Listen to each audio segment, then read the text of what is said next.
Vamos ahora a conversar sobre otro tema mientras se viene la lluvia aquí en Montevideo y se siente cada vez más en el estudio porque la situación de las cianobacterias en las aguas del Río de la Plata vuelve a poner en alarma algunas organizaciones. Particularmente estoy hablando aquí de Movus, que es un movimiento por un Uruguay sustentable, y está ya con nosotros Raúl Viñas, que es integrante de esta organización y además trabaja activamente en la defensa de los recursos naturales y la gestión sostenible del agua. Raúl, un placer recibirlo y bueno, muchas gracias por acompañarnos. Gracias a ti, Diego. Bienvenido, Gracias, buenos Rosario. días. Bueno, ¿cómo se evalúa el impacto que puede llegar a tener este proyecto Neptuno Arasatí? ¿Cómo lo visualiza usted y sobre todo cuál es la principal preocupación? Bueno, mira, el proyecto Neptuno Arasatí, lamentablemente ahora con un contrato firmado, es verdaderamente un proyecto inconveniente, mal ubicado y extremadamente caro. Inconveniente porque en realidad no soluciona los temas del agua de Montevideo. Lo único positivo que se puede decir de él es que genera una segunda potabilizadora, o sea, una segunda unidad de potabilización.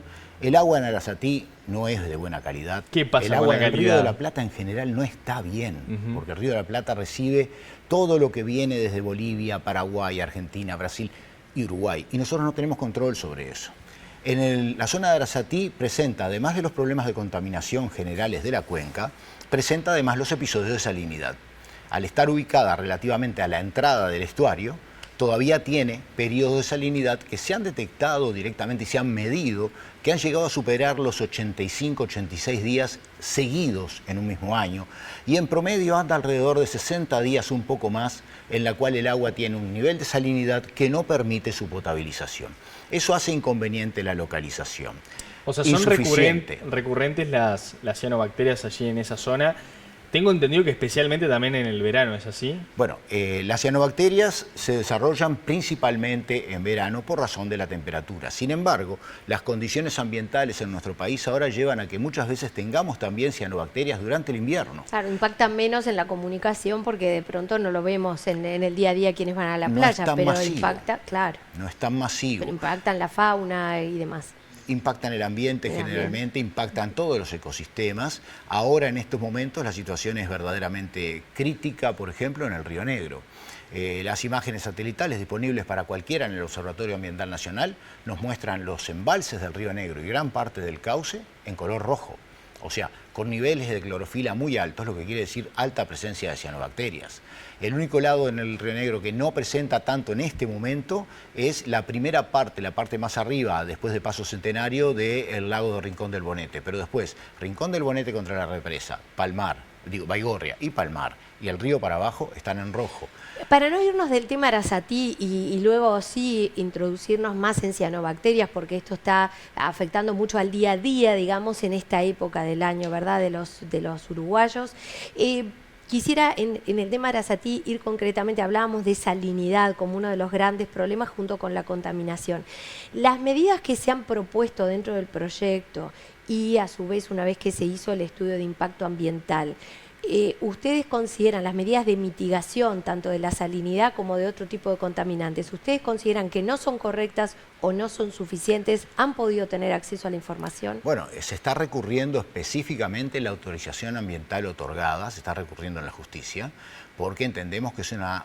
no lo estamos haciendo desde el MOU, lo está haciendo Redes Amigos de la Tierra, porque entendemos, nosotros también junto con ellos, que es una autorización mal dada, una autorización que no se debió de haber otorgado, al menos en la forma en que se hizo. Por otra parte, Rosario, tú me decías de medidas de mitigación. No se puede mitigar la salinidad. Lo único que puedes hacer es no sacar el agua cuando está salada. Y eso te limita la capacidad ¿No hay forma de productiva. reducir esa salinidad para que sea potable? O sea, ¿no hay elemento tecnológico hoy en día que permita eso? Y no sé si está dentro del proyecto, le pregunto. Bueno, existe la tecnología para hacerlo. Sí, porque hay otros lugares donde se saca de agua salada, ¿verdad? Claro, sí, hay lugares donde no tienen más remedio. Exacto. Tú vas al Golfo Pérsico y no hay agua, entonces o sacan del mar o no tienen. ¿No está previsto esto aquí? Aquí no está prevista la desalinización. Seguramente en el esquema de negocios de estas empresas, porque lo que faltó decir de esto es que es un gran negocio. ¿Ah? Es un gran negocio no para los uruguayos, es un gran negocio para el conjunto de empresas que lo propuso, ganó la licitación y que ahora lo va a hacer. Y no solo lo va a hacer, sino que lo va a operar. Al operarlo va en contra de la Constitución de la República. O sea, Vayamos esa es al la tema situación. ambiental, porque esto otro Sí, sí. ya lo hemos tratado abundante también aquí, pero me gustaría conocer desde lo fundamental. Desde lo ambiental tenés, Desde en lo primer ambiental. lugar, la ¿Hay salinidad. otras soluciones, además de lo que venimos hablando de Casupá, que también muchos dicen, bueno, las dos cosas serían necesarias, ¿no? Sobre todo, por ejemplo, la gerencia de OCE ha dicho, Las Casupá empresas también se constructoras necesita. adoran que se manden a hacer construcciones. Claro, pero ¿cuál sería el lugar? ¿Cuál sería la solución? Ustedes que conocen de ambiente, bueno. ¿cuál sería el lugar y la solución En para primer esto? lugar. Porque el río Uruguay también trae los afluentes de todos los países que recoge el río Uruguay para luego largar en el río de la Plata. La mayoría de las cuencas de nuestro país son internacionales. Ujú, exacto. La cuenca de Santa Lucía, por ejemplo, no. La cuenca de Santa Lucía está mal. Y esa es responsabilidad del Uruguay y de los uruguayos. Una de las cosas que se tiene que hacer es sanear esa cuenca. El volumen de agua que tiene esa cuenca normalmente sobra para las necesidades de Montevideo. Pero en un momento faltó. ¿Qué hacemos frente a esa circunstancia? Bueno, cuando te falta, en primer lugar, tenés varias opciones. La primera es tener más reservas. Desde los planes que tenía la OCE y el Gobierno Nacional desde 1970, ya llamaban para que hubiera más reservas de agua. O sea, existía en aquella época Calderón Grande, se hizo Paso Severino, quedó sin hacer Casupá, quedó sin hacer la reserva del Arroyo del Soldado, que estaban previstas desde hace más de 50 años. Con esas reservas tú aumentas la capacidad de retención de agua en la cuenca. Hoy sabemos que el agua embalsada muchas veces es peligrosa, porque el agua cuando está quieta, se calienta, si recibe nutrientes. Entonces, ¿qué tenemos que hacer?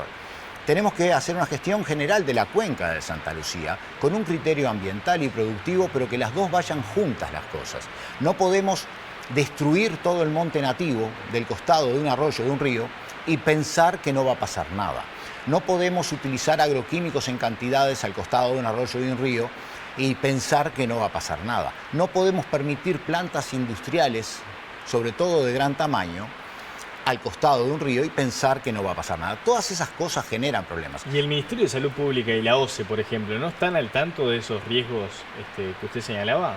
Bueno, yo entiendo que todo el mundo está al tanto de esos riesgos. Nosotros nos hemos encargado de ponerlos en vista de todo el mundo, pero lamentablemente se sigue adelante con planes como este de Arasatí, que ya decíamos, el lugar no sirve, la salinidad no tenemos forma de controlarla, lo único que se puede hacer es parar o hacer lo que se propuso en este caso, que es hacer una reserva de agua bruta, el mal llamado polder, en el cual utilizarían agua del río, sacada del río de la Plata cuando está dulce, para seguir haciendo la potabilización. Si tuviéramos en un país que está en total emergencia, capaz que eso podría ser algo pensable, pero en nuestro país no es pensable, porque esa misma reserva de agua se coloca sobre un acuífero y permea el acuífero. Es más, el propio estudio de la empresa dice que más de 2 millones de litros todos los días del río de la Plata amontonados sobre el acuífero contaminarán el acuífero. Y utilizo la palabra contaminarán porque son aguas diferentes. Cuando en determinado momento la extracción excesiva del acuífero Raigón, que es el de que estamos hablando en la zona de Arasatí, que es la base productiva de todo el sur del departamento de Maldonado, cuando en determinado momento por un uso excesivo las napas bajaron, el temor que existía era que el río de la Plata, con su agua relativamente más salada, diferente, se metiera por el costado, desde la playa, digamos, entrara en el continente, al haber un vacío de agua acá. Claro. Ahora, eso no está pasando, se controló la sacada de agua, era una sacada de agua industrial para refrigerar la planta de Punta del Tigre, la que generaba el problema. Se controló eso, el acuífero vuelve a su nivel, pero le vamos a colocar esa agua que no queríamos que entrara arriba. O sea que No tiene vuelva a entrar. sentido. Nos van quedando 2 minutos. Vamos, retomemos un poquito el tema de las cianobacterias y qué peligro podemos tener hoy, ¿verdad, Diego? Sí, ¿puede llegar a encarecer el proceso? Por supuesto que sí.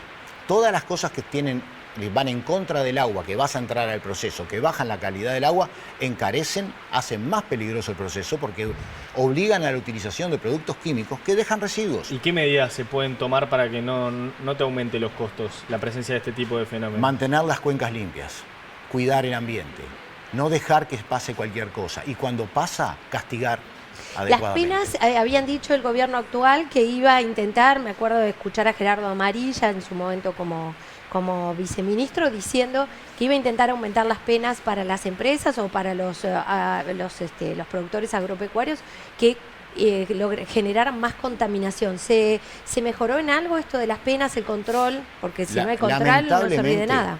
el tema de las penas, que son multas normalmente, no llegó a cambiarse. La multa más alta que se puede imponer hoy en nuestro país sigue siendo aproximadamente unos $180.000. El proyecto, que para una gran empresa no es nada. La LUC preveía que se pudieran aumentar hasta 4 millones, pero ese decreto que tenía que reglamentar eso nunca salió. ¿Esperan que el nuevo gobierno retome este tema? Tenemos muchísimas iniciativas para presentarle ahora al nuevo gobierno, tenemos entrevistas ya pautadas, vamos a reunirnos con el ministro de Ganadería, Agricultura y Pesca, vamos a reunirnos con el ministro de Ambiente, tenemos además prevista, esa no está totalmente definida, con el señor presidente electo. También nos vamos a reunir con el secretario de la Presidencia y con muchas autoridades. Hay muchas cosas para poner. La ley de delitos ambientales tiene que avanzar, no puede quedar en lo que quedó.